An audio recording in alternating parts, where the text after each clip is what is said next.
مقامات تاجیکستان به فاطمه دولت و دختری 10 ساله شبنم خدایداد و یک فعال سیاسی تاجیکی در اروپا به سر میبرد اجازه دادند از کشور بیرون رود. شبنم خدایداد و روز 11 اوگوست در صحبت با خبرنگار رادیوی آزادی طریق فیسبوک گفت فاطمه دولت و شام شنبه همراه مادر بزرگش گل جمیله ما خدایداد و تقایش کامران خدایدادوف توسط هواپیمای سامانیر از دوشنبه به سمت الماتا پرواز کرده است.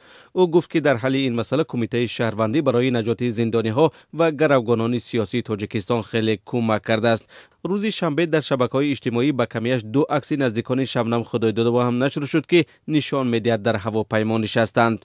یک هفته پیش مقامات تاجیکستان این 3 نفر را از هواپیما پایین آورده و اجازه نداده بودند که از تاجیکستان بیرون روند. مقامات انتظامی تاجیکستان گفته بودند خویشاوندان شبنم خدایداد را به سبب کمبود در سندهایشان از هواپیما خارج کردند.